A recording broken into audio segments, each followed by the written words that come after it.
అంటే ఏమిటి మరి నా కష్టం దూరం అయిందంటే? మనిషికి ఏమిటి అంటే, ఒక మనిషి ఏడుస్తున్నాడు. ఏమిట్లా అంటే వాడు దొంగలు పడ్డాడు, వాడు దోచుకుపోయాడు మొత్తం.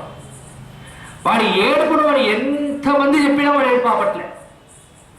ఒకడు వచ్చాడు, వీడి చెవిలో ఏదో విషయం చెప్పాడు, వాడు ఏడుపు ఆపేశాడు. వీళ్ళంతా అంటున్నారు, అరే పొద్దునప్పటి నుంచి మేము ఎన్ని చెప్పినా వీడు ఏడుపు ఆపట్లేదురా, నువ్వు ఏం మంత్రం ఉపదేశించావు వీడికి, వీడు ఏడుపు ఆపేశాడు. ఏమీ లేదు, మీ ఇంట్లోనే కాదు పక్కింట్లో కూడా దొంగలు పడ్డారని చెప్పి ఆపేశాడు. మీ ఇంట్లోనే దొంగలు పడలేదురా, పక్కింట్లో కూడా పడ్డారని కానీ వీడు ఏడుపు అంతా ఆగిపోతాడు. అమ్మయ్యా పర్వాలే, నీకే కష్టం అంటే వీడేమిటి దుఃఖం. ఇప్పుడు కరెంటు పోయింది అన్నాడు, పక్కింట్లో కరెంటు ఉండి మన ఇంట్లో లేకపోతే ఇక వీడు తట్టుకోలేడు.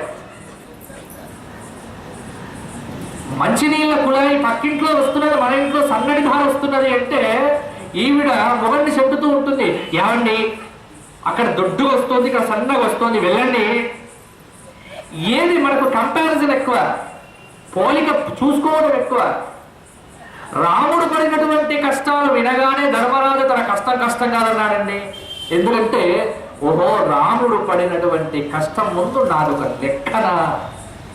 అందుకే కష్టం వచ్చినప్పుడు రామాయణం వినండి, మీ కష్టాలు దూరం అవుతాయి.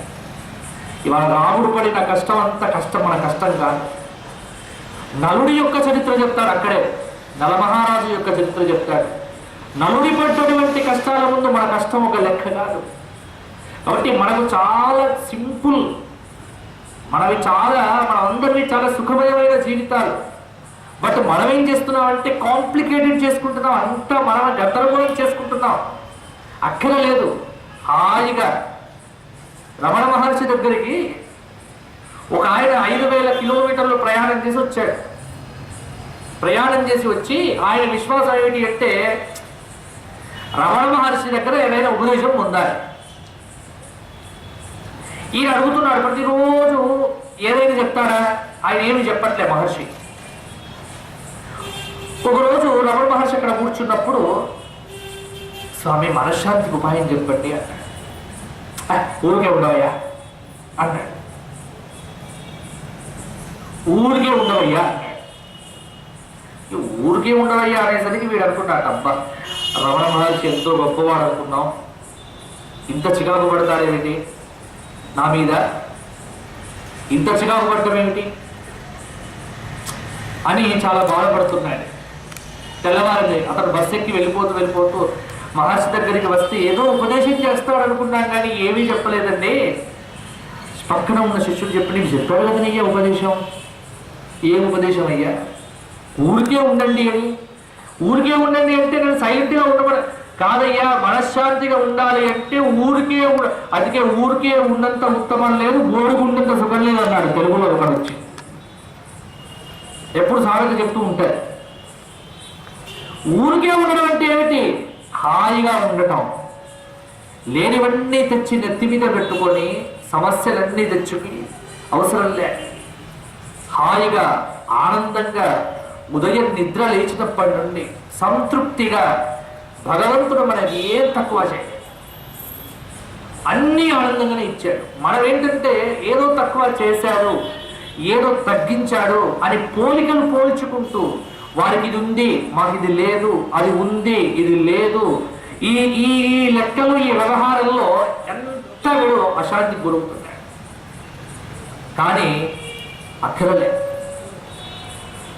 నేను ఎప్పుడు చెప్తూ ఉంటా, తెలంగాణ గడ్డ మొత్తం కూడా వైరాగ్యానికి, శాంతికి, సంతృప్తికి పెట్టిన పేరు. ఈ భూమిలో తృప్తి ఉన్నదండి. అందుకే కవులు ఎంతమంది చూడండి, ఎంతమంది కవులు ఉన్నారు మన దగ్గర. ఈ ప్రాంతంలో ఓరుగల్లు మొత్తం మన ఈ ప్రాంతం అంతా చూసుకుంటే చాలా మంచి కవులు ఉన్నారు. కానీ ఏ కవి వెలుగులోకి ఎందుకు రాలేదు అంటే, తన కవిత్వం అంతా భగవంతుడికి చెప్పుకున్నాడు, కానీ కీర్తి ప్రతిష్టల కోసం ఎప్పుడూ పాపులలేదు. భగవంతుడికి నివేదించడం తప్ప కీర్తి కోసం ఎన్నడూ పాపులాడలేదు. మా ప్రాంతం అంతా మాకు చెప్పేది, అంటే గొప్ప గొప్ప గణాపాట్లు ఉండేది మన ధర్మపురి. ధర్మపురి వేద నిలయం. చాలామంది ఘనాపాటి, అసలు ఘన పుట్టింది అక్కడ. ఇవాళ వేదానికి ఘన అనేటువంటిది పుట్టింది ధర్మపురిలో. చరిత్రలో చూపిస్తారు. పెద్ద పెద్ద వేద పండితులందరూ కూడా కర్ణాటక, తమిళనాడు ఆ ప్రాంతాల నుంచి వచ్చి అవే ధర్మపురిలో ఉన్నటువంటి వేద పండితుల దగ్గర మన ఒక్క మనస చెప్తే చాలా అనుకునే వాళ్ళట. అంతటి గొప్ప గ్రామం అది, వేద నిలయం. కానీ అక్కడ ఉన్నటువంటి గణాపాటులు ఎటువంటి వారు? ఎందుకులే, ఇంత నరసింహసాల గ్రామం ఉండేది, ఇంట్లో అర్చన చేసుకునేది, ఇంత పెరట్లో పాలకూర ఉండేది, ఇంత చేసి ఇంత పాలకూర పప్పు అన్నం తిని నరసింహ గ్రామ అర్చన చేసుకొని హాయిగా గోదావరిలో స్నానం చేసి ఆ నులకమ మంచం మీద ఇంత చిన్న తుండుగుడ్డ పెట్టుకొని పడుకునేది, పరస చెప్పుకునేది. ఇది బ్రహ్మానందమైన జీవితం వీళ్ళకు. ఎక్కడికో వెళ్ళాలి, ఏదో కుంభస్థలాన్ని బద్దలు కొట్టాలి, ఇవేమీ లేవు వీళ్ళకు. మా నాయనమ్మ చెప్పేది, మా తాతగారు కేవలం భాగవత సప్తాహాలు చెప్పే జీవించారు. ఆయన భాగవత సప్తాహం కూడా ఎప్పుడు ఇంట్లోంచి కదిలేది. ఏమంటే ఇంట్లో బియ్యం అయిపోయినాయండి, బియ్యం నిండుకున్నాయంటే ఆయన భాగవత సప్తాహం చెప్పి వస్తాలే అని బయలుదేరేది. ఏ మంచిర్యాలకు, ఏ కరీంనగర్కో ఎక్కడికో వెళ్ళి ఓ భాగవత సప్తాహం, అప్పుడు ఒక ఆచారం ఉండేది మన దగ్గర. ఏమిటి అంటే ఇప్పుడు లేదు అది. భాగవత సప్తాహం వినడానికి వెళ్తే ఇది గిన్నెలో ఇన్ని బియ్యం తీసుకుని వెళ్ళేది. అక్కడ ఒక పాత్ర పెట్టేది, వచ్చినటువంటి శ్రోతలంతా ఆ బియ్యం దాంట్లో పోసి వెళ్ళిపోయేది. సప్తాహం అయిపోయేసరికి ఓ బస్తా 2 బస్తాల బియ్యం దొరికేది మొత్తానికి. హాయిగా భాగవతం చెప్తే వచ్చినటువంటి బియ్యం, మంత్రాత్మకమైనటువంటి బియ్యం హాయిగా ఇంటికి తీసుకుని వెళ్ళేది. ఇంత 2 ఎకరాలు, 1 ఎకరమో ఇంత ఉండేది. దాంట్లో ఇంత ఓ పాలకూర, తోటకూర, ఇంత చిక్కుడుకాయలు అవి ఇంట్లో పెరట్లో పట్టేవి. ఓ 4 ఆవులు ఉండేవి. అయిపోయాయి. ఆవు పాలు, పాలకూర పప్పు, అన్నం, హాయిగా జీవితం. నాకు అనిపించింది ఆ భాగవతం చెప్పినటువంటి బియ్యంలో ఉన్నటువంటి 2 ముక్కలు నాలో పడ్డాయి కాబట్టి నేను కూర్చొని ఈ మాత్రం చెప్పగలుగుతున్నావు, లేకపోతే ఈ బతికెక్కడ. అంటే మన సంస్కృతి, మన సంప్రదాయం నాడు పురాణ ప్రవచనాలు ఉండేవి, ఇప్పుడు పోయాయి. సాయంత్రం 4 గంటలు అయింది అంటే ప్రతి ఊరిలో రామాలయం దగ్గర గద్దె మీద కూర్చొని హాయిగా ప్రవచనం చెప్పేది, పురాణ ప్రవచనం, ఓ సంప్రదాయబద్ధంగా. ఇప్పుడు అవన్నీ చూడండి మృగ్యమైపోయాయి. అసలు వ్యాసపీఠమే దొరకట్లే. ఇవన్నీ పూర్తిగా అంటే ఇంకా ఇప్పుడు కొద్దిగా మిగిలి ఉంది. భవిష్యత్తు చూస్తే ఇంకా అది కూడా లేదు. పురాణ ప్రవచనం అనేటువంటిది తెలుగువాడి యొక్క విద్య. ఊరూరా జరిగేది, ఊరూరా భాగవత ప్రవచనాలు, రామాయణ ప్రవచనాలు. అలా అందుకే గుర్తుపెట్టుకోండి, మన ఎంత గొప్ప సంస్కృతి అంటే నేను ఎప్పుడూ చెబుతూ ఉంటాను. ఇవాళ కొన్ని సంవత్సరాలు బ్రిటిష్ వాళ్ళు వచ్చి పరిపాలిస్తే చాలామంది మతాలు మార్చుకున్నారు. కానీ ఈ తెలంగాణ ప్రాంతంలో కొన్ని 100 సంవత్సరాలుగా తురుష్కులు పరిపాలించినప్పటికీ కూడా ఎవ్వరూ మతం మార్చుకోకుండా ఇక్కడ సంస్కృతి సంప్రదాయాలను నిలబెట్టుకొని ఈనాటికి సజీవంగా ఉన్నారు. అంటే అది చాలా గొప్పతనం. ఎంతమంది అండి, భాష వేరు. ఇక్కడ మా తాతలంతా ఉర్దూలోనే, ఉర్దూ మీడియం అట, ఉర్దూ బ్రహ్మాండంగా రాసేది అద్భుతంగా. మా గురుగారు చెప్పేవారు, మల్లారి చంద్రశేఖర శాస్త్రి గారు, నాడు సికింద్రాబాద్ రైల్వే స్టేషన్లో దిగిన తర్వాత కరెన్సీ మార్చుకునే వాళ్ళట. ఈ నైజాం కరెన్సీ వేరట, ఈ కరెన్సీ మార్చుకొని వెళ్ళేదట. అంటే ఏమిటో చూడండి ఎంత అలా ఉండేది. అలా ఉన్నప్పటికీ మరి నాడు రజాకార్ల పరిపాలనలో కావచ్చు, ఇంకో చోట కావచ్చు, ఏనాడు కూడా ఈ ప్రాంతంలో ఎవరు మతం మార్చుకున్నది లేదు. అంటే ఎన్ని 100 సంవత్సరాల ప్రభావం చూపించినప్పటికీ మన సనాతనమైనటువంటి భారతీయ సనాతన ధర్మాన్ని అవలంబించారు. ప్రాణాలు పోయినప్పటికీ కూడా కానీ ఎప్పుడు తల్లిని అమ్ముకున్నట్టుగా, తల్లిని మార్చినట్టుగా మతం మాత్రం మారవలేదు. ఇది మన సంస్కృతి ఇక్కడ ప్రధానంగా నిలబడ్డానికి కారణం. ఇవాళ మనం అందించాలి భావితరాలని. అది మనం అందించాల్సినటువంటి గురుతరమైనటువంటి బాధ్యత ఇప్పుడు మనందరి మీద ఉన్నది.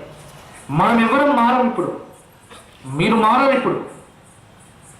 కానీ మీ మనుమలకు మనవరాళ్ళకు చెప్పాలి, వారికి నేర్పించాల్సిన అవసరం ఇప్పుడు ఏర్పడుతుంది. కాబట్టి ప్రతి గ్రామానికి ఒక చక్కటి రామాలయం, రామాలయంతో ముడిపడినటువంటి ఒక చక్కటి సంస్కృతి, ప్రతి సంవత్సరం రామ కళ్యాణం చేయడం ద్వారా. అంతెందుకు ఇప్పుడు చూడండి, భద్రాచలంలో సీతారాముల కళ్యాణం తలంబ్రాలు పడ్డ తరువాతనే తెలుగునాట ముహూర్తం పెట్టాలి. అంతే, ఇది నిర్ణయం. ఇప్పుడు నుంచి కాదని అనాదిగా వస్తున్నది. భద్రాచలంలో సీతారాముడికి తలంబ్రాలు పడ్డాయంటేనే పెళ్లి ముహూర్తాలు చూసుకునే. దౌర్భాగ్యం ఏమిటి అంటే ఇప్పుడు ఈ ఫారెన్ సంబంధాలు మొదలైపోయిన తర్వాత చైత్రశుద్ధ పంచమి కూడా ముహూర్తాలు పెట్టుకుంటున్నారు కొద్దిమంది. చైత్రశుద్ధ పంచమి, చైత్రశుద్ధ ద్వితీయ కూడా ముహూర్తాలు పెట్టుకుంటున్నారు.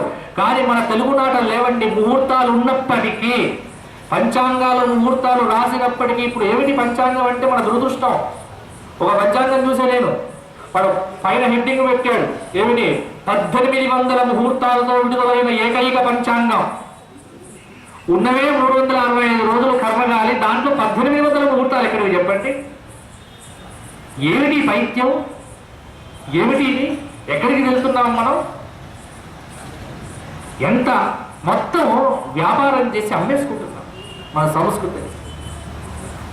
ముహూర్తాలు ఉన్నప్పటికీ చైత్రశుద్ధ నవమి, రామనవమి అవ్వాలి, రాముడికి తలంబ్రాలు పడాలి, ఆ తలంబ్రాల అక్షతలు ఇంటికి తెచ్చుకోవాలి, ఈ అక్షతల్లో కలపాలి, అప్పటి నుంచి పెళ్లి పనులు ప్రారంభం కావాలి. ఇది ఒకప్పటి తెలుగునాట సంప్రదాయం. మనంత అనుబంధం మన రాముడితో. చూడండి, ఇవాళకి ఇంత ఎండ కొడుతున్నప్పటికీ